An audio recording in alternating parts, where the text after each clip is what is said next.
Bom dia! Esta semana foram comemorados o Dia do Engenheiro Agrônomo, o Dia Nacional da Pecuária e hoje o Dia Internacional da Mulher Rural. Fica aqui o nosso abraço e reconhecimento aos profissionais e a você, mulher, que trabalha no dia a dia do campo.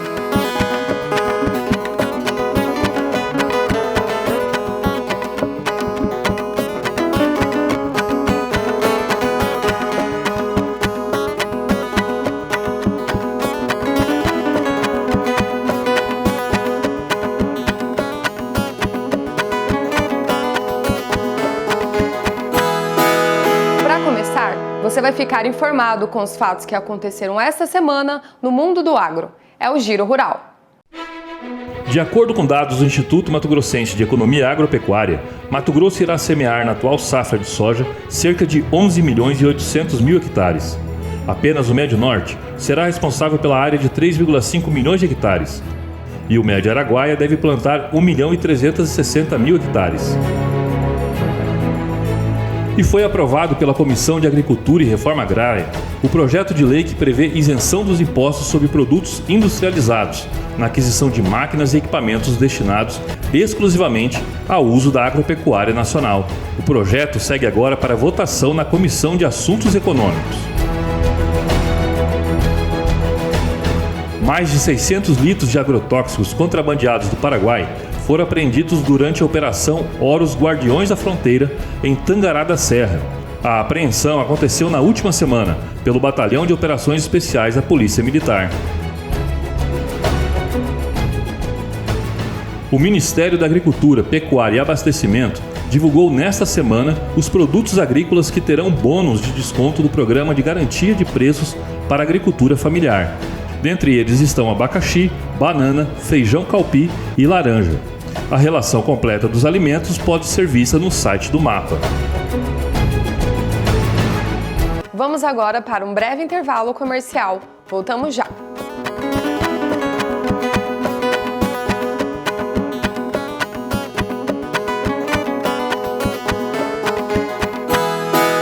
Agro em Movimento. Oferecimento Senar Mato Grosso. Quanto mais você aprende com o Senar, mais sua vida se transforma. Vem aprender, vem transformar, vem com a gente, vem com o Senar. Quanto mais você aprende com o Senar, mais sua vida se transforma. É conhecimento na prática para quem quer inovar e produzir melhor. Aproveite o Senar ao máximo. Fale com o Sindicato Rural da sua região. Senar Mato Grosso, uma instituição do Sistema Famato. Vem com o Senar. De segunda a sexta-feira, SBT Comunidade, sempre às 11 horas da manhã, com a melhor cobertura policial, prestação de serviço e espaço para as demandas da comunidade. Oferecimento Beira Rio Construção e Acabamento, há 35 anos garantindo o melhor negócio. Enersim, ProspePay, solução financeira e Eletromóveis Martinello, Mato Grossense, de alma e coração.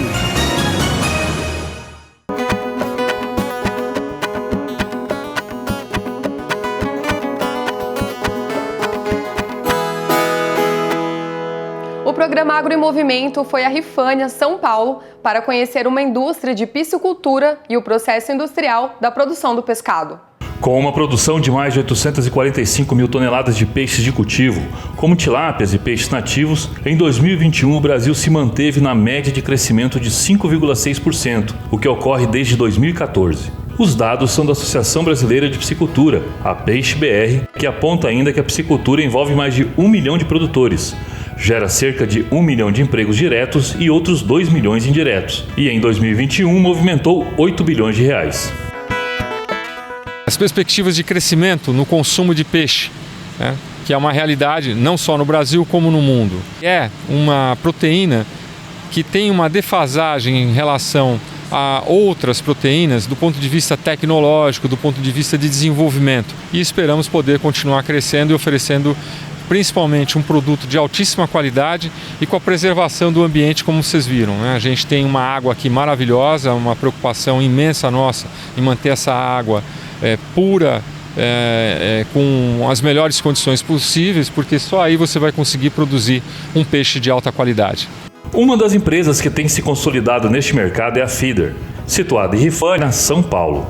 Às margens do Rio Grande, ela produz mensalmente cerca de 800 toneladas de tilápia, com investimento de mais de 200 milhões de reais. Além da produção, a empresa tem agregado muito à economia local da região, gerando inúmeros empregos diretos e indiretos. Hoje nós estamos produzindo uma média de 800 toneladas de peixe por mês e muito em breve vamos estar atingindo 1.200 toneladas por mês. Destaque, tudo isso dentro das licenças que nos são concedidas pelos órgãos fiscalizadores, desde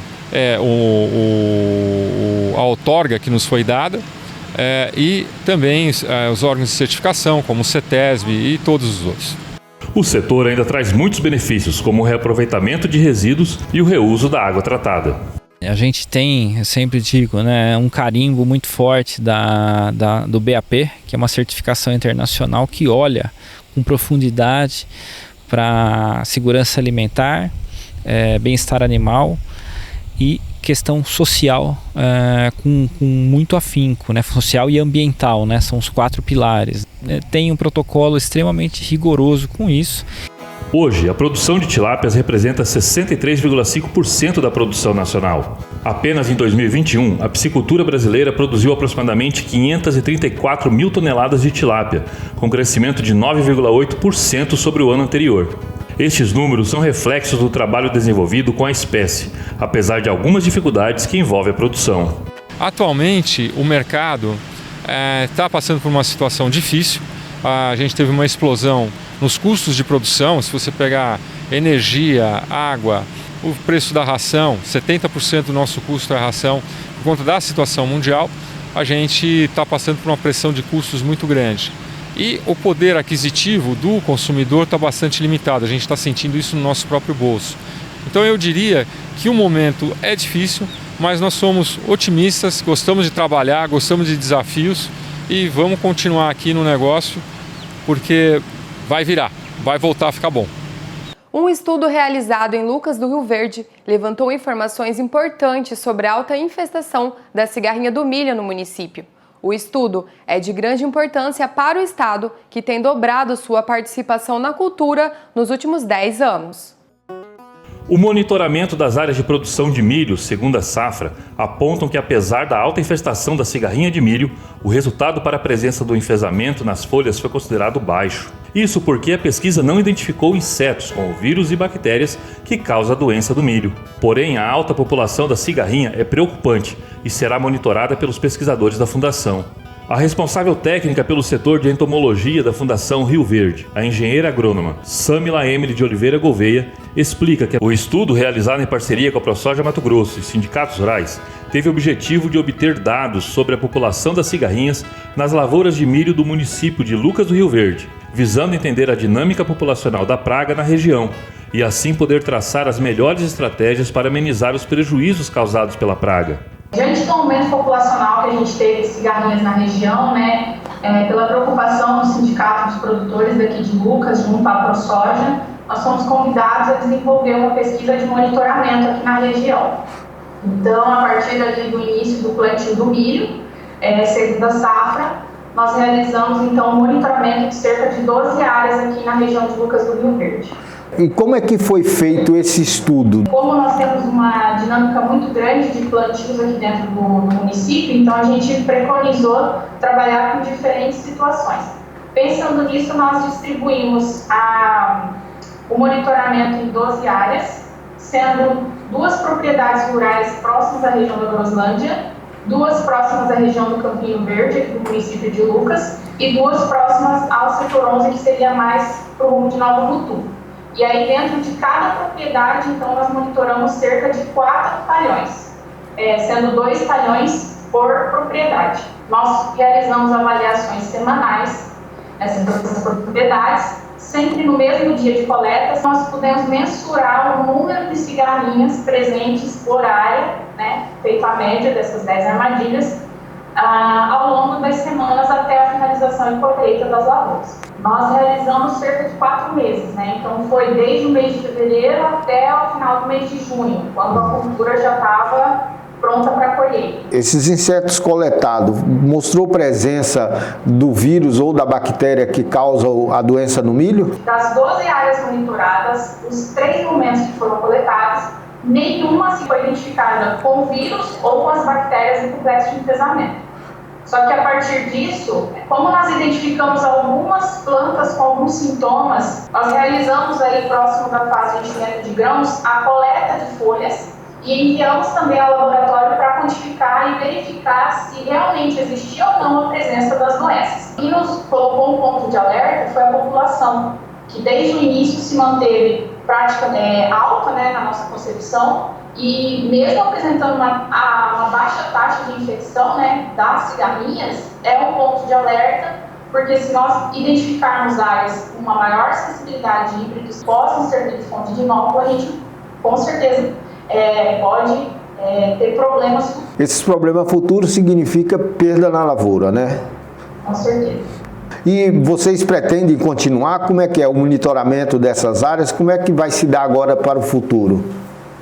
A nossa intenção é que dê continuidade, mas nós dependemos aí de patrocínios, né, de investimentos, então a gente ainda está numa série de discussões e reuniões para verificar como que vai ser, mas aqui dentro da estação específica eu realizo um monitoramento nosso para quantificação, então já é um ponto que nós podemos entender como é que está a dinâmica da praga, né? Então nós temos pelo menos uma área dentro do município que está sendo monitorada continuamente. Hoje o controle é só através desses químicos e dos biológicos, né? A recomendação é só essa.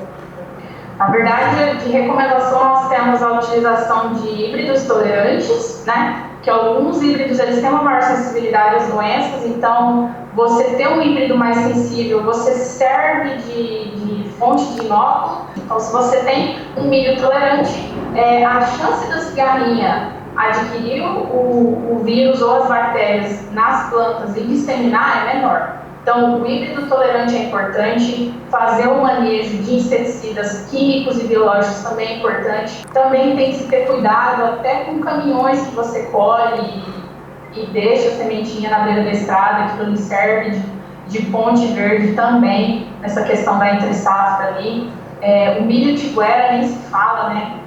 Aqui na nossa região nós estamos até desenvolvendo a campanha do Outubro Sem Tiguera, exatamente porque nós tivemos ali alguns registros de pluviosidade, né? Nós tivemos chuvas aí nos meses que não eram para ter acontecido, e isso fez com que as sementes restantes da colheita germinassem no campo e aí a gente tinha então o milho na área.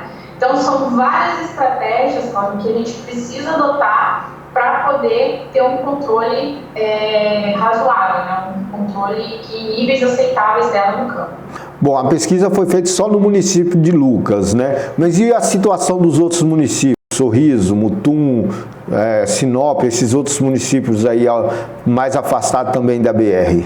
No contexto geral, Mato Grosso em si está crescendo muito, né, nessa questão de cigarrinha, então acho que é uma preocupação meio que geral. Antigamente era muito Paraná, Santa Catarina, tendo aqueles focos, muito problema, e isso foi subindo, Goiás, e agora chegou aqui no Mato Grosso. Então acho que a gente ainda, em relação aos outros estados, estamos um pouquinho mais precavidos em relação a estudos, né? Ainda não tomou conta, a gente ainda não está tendo perdas muito significativas no âmbito estadual, mas eu acredito que esses primeiros passos de monitoramento tendem a permitir que a gente reduza essa questão de perda de produtividade que a gente possa ter. Ok. Muito obrigado pela entrevista, viu, Emily? Qualquer coisa, se você precisar, tiver algum outro assunto do agro também que a gente possa estar falando a respeito, nós temos outros pesquisadores aqui, a gente entra em contato. Ok, estamos à disposição também. O programa Agro em Movimento vai agora para mais um breve intervalo comercial e volta já.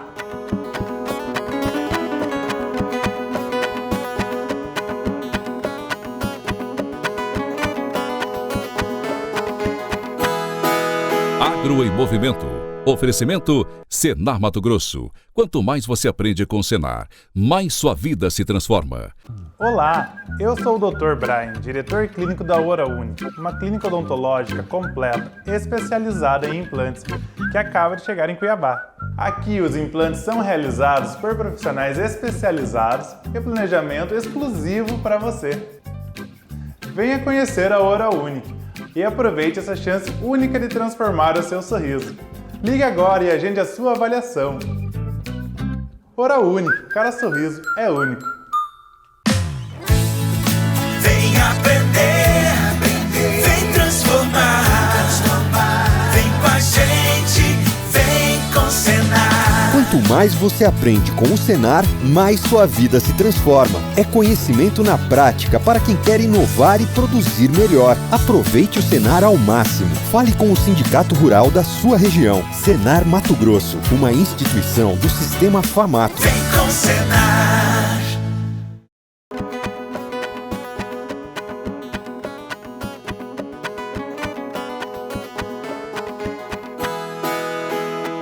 No quadro Semeando Direito, o advogado Marcelo Di Pieri fala sobre políticas públicas que levam à preservação ambiental. Bom dia a todos.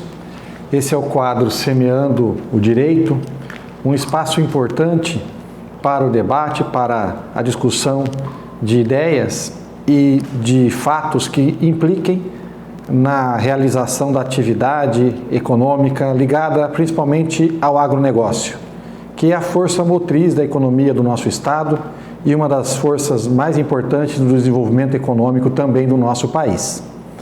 O tema que nós vamos abordar com os senhores é a respeito da chamada CPR Verde.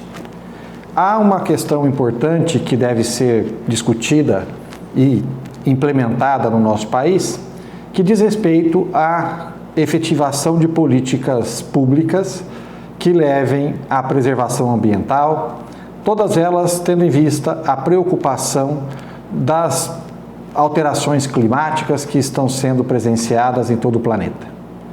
Dentro desta preocupação sobre as preservações ambientais, uma discussão que sempre floresce é a necessidade de remuneração do produtor rural pelos serviços de proteção ambiental que ele apresenta a partir das áreas que ele destina para a preservação ambiental, como as áreas de preservação permanente, como as áreas de reserva legal e também como aquelas áreas de florestas nativas que não são destinadas à produção agrícola nem à produção pecuária.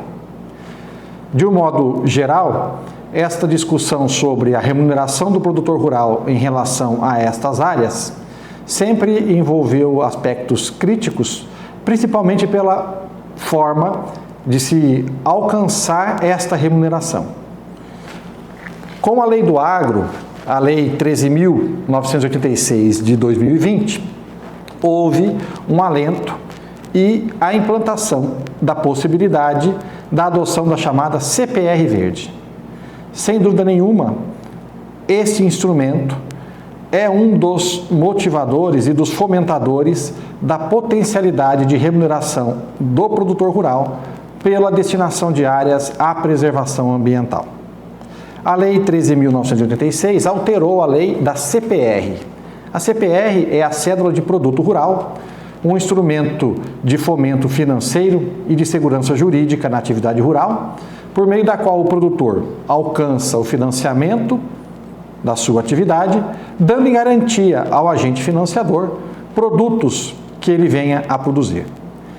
Pois bem, qual foi a inovação a partir da implantação da chamada CPR Verde na legislação brasileira?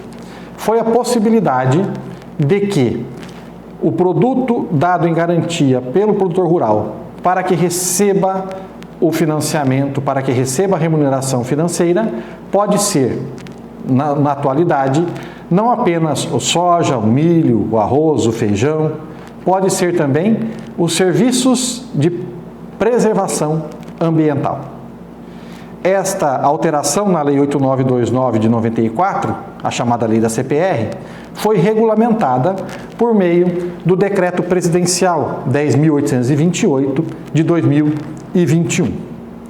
Desta forma, nós temos hoje no Brasil um importante e seguro instrumento jurídico e econômico que pode ser utilizado pelo produtor rural como forma de financiamento da preservação ambiental, como também pode ser utilizado pelos empresários, pelas indústrias, que são os emissores de carbono e demais atividades que emitam o carbono na atmosfera, utilizando-se desse mecanismo para a sua política de governança social, de governança ambiental.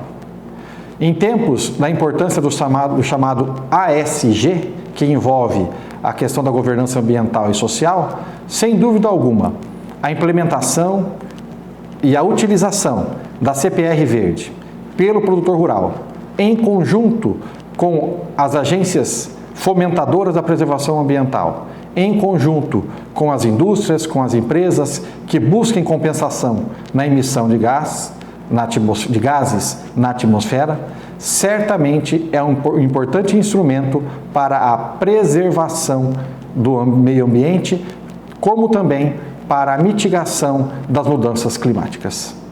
Caso tenham alguma dúvida, alguma sugestão sobre esse tema, podem encaminhar a produção do programa e teremos o prazer de respondê-las. Muito obrigado a todos. Nos últimos anos, temos visto pequenas naves pairando os céus. São os drones, presença cada vez mais constante tanto nas cidades quanto no campo. O piloto de drone já se tornou uma profissão e muito bem remunerada. Por muito tempo, o trabalho nas alturas era feito por meio de aviões e helicópteros, seja na captação de imagens do mercado audiovisual ou no agronegócio. Criados por volta dos anos 70 como um projeto militar, os drones substituíram a necessidade de pilotos nos veículos, em situações onde o voo era considerado perigoso. Foi com seu avanço tecnológico e suas variações de modelos e preços que a população civil teve acesso aos drones e incorporou seu uso em várias funções. Com isso, muitas possibilidades foram criadas e outras oportunidades surgiram, como por exemplo no mercado delivery e de entregas de encomendas. O agro incorporou os drones em muitas funções, o que trouxe a necessidade da capacitação especializada. A atenção aos riscos na utilização e a legislação específica para o uso dos drones são uma atenção importante e um conhecimento explorado nos cursos. O que leva uma pessoa a fazer o curso de operador de drone? Cara, hoje as tecnologias que você consegue utilizar o drone, tanto na parte, inclusive as polícias também, polícia militar, polícia rodoviária federal, alguns campos também, bombeiro, o pessoal também está fazendo bastante treinamento procurando o Senar. E o drone você consegue utilizar tanto na parte de segurança, você consegue também levar para áreas agrárias, na parte da engenharia civil, né? Consegue estar utilizando o drone. E o nosso caso aqui, o Senar, que é o agronegócio, né? O objetivo desse treinamento aqui do Senar, esse de 24 horas, que são 2 treinamentos que o Senar oferece. Esse aqui de operação de aeronave remotamente pilotada, drone, asa rotativa, que é esse drone aqui, que é de 24 horas, e tem um outro treinamento que tem pré-requisito esse aqui. Você tem que fazer primeiro esse treinamento para poder fazer o próximo treinamento, que ele já é de 40 horas, ele já é um pouco mais avançado, digamos. Esse aqui vocês vão aprender, o pessoal que fizer o treinamento, aprender realmente a operar a aeronave, a parte de legislação. Tá? Muitas pessoas acham que o drone é simplesmente você comprar o drone e sair voando. E quais não são os erros frequentes, então, do iniciante? O iniciante compra o drone e já sai voando.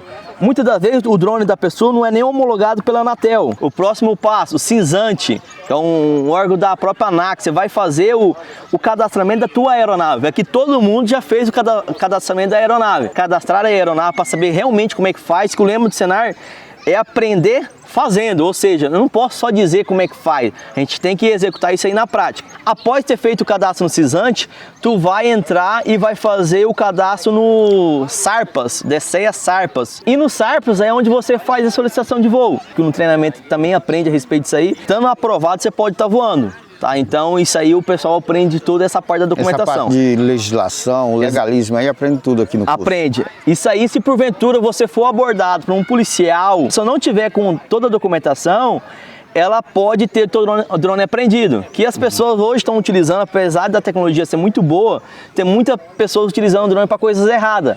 Tá? Então, até questão de privacidade, punhar de coisa.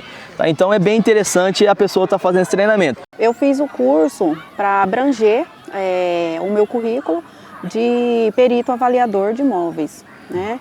E eu estou indo para o rumo de área rural, onde eu tenho a necessidade de trabalhar com o drone para me sobressair no meu trabalho.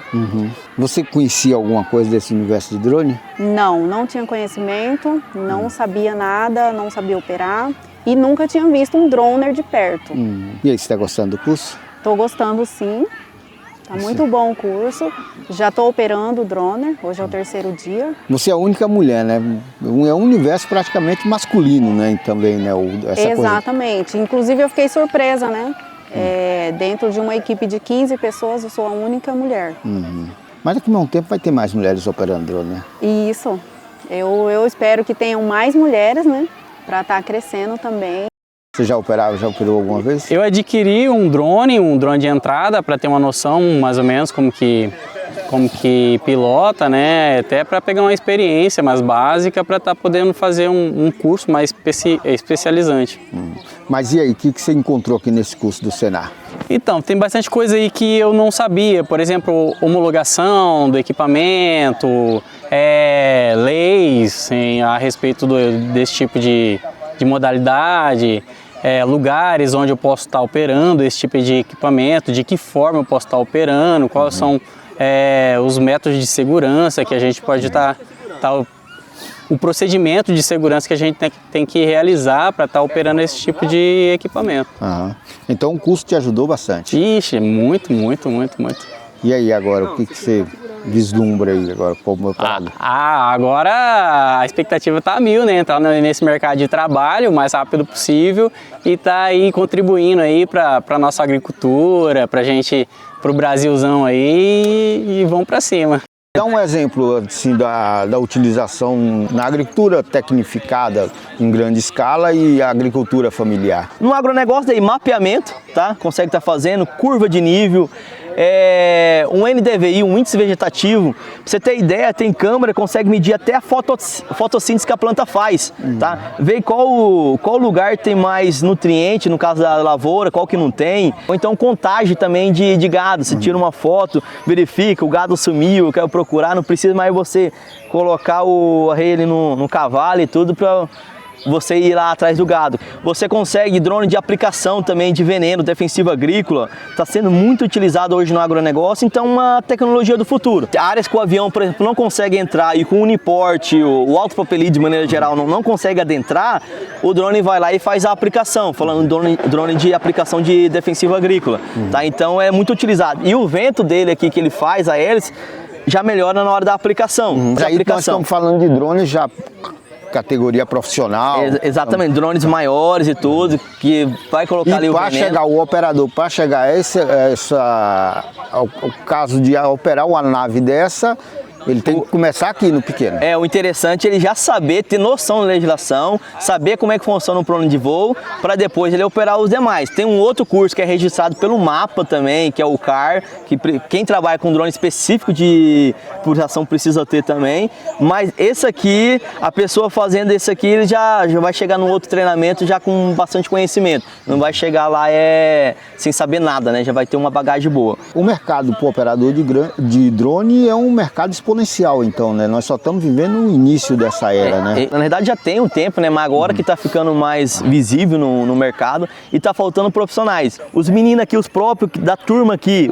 teve um colega que falou, eu estava numa outra fazenda, o pessoal estava contratando, precisando de operador, não estava achando. E o salário era R$8.000 e não tinha operador de drone. Tá? Tem gente querendo, mas não sabe operar, então não consegue o serviço. Precisa de pessoas qualificadas. Aí é procurar o sindicato rural, fazer inscrição. Exatamente. O Senar trabalha em parceria sempre com o sindicato. Tá? Em cada município tem um mobilizador, às vezes tem um mobilizador que é responsável por 2 municípios, mas o fato é que através do mobilizador dos cursos, ele vai procurar o mobilizador ou a mobilizadora, vai solicitar o treinamento, se tiver demanda, e o Senar vai trazer o curso. Então, é um setor com muita demanda e poucos profissionais ainda. É uma ótima oportunidade para você que está procurando um trabalho. Se interessou? Quer conhecer outros cursos para trabalhar no agro? Procure o Sindicato Rural do seu município. E o programa Agro em Movimento vai ficando por aqui. Nos acompanhe em nossas redes sociais. Até semana que vem. Tchau!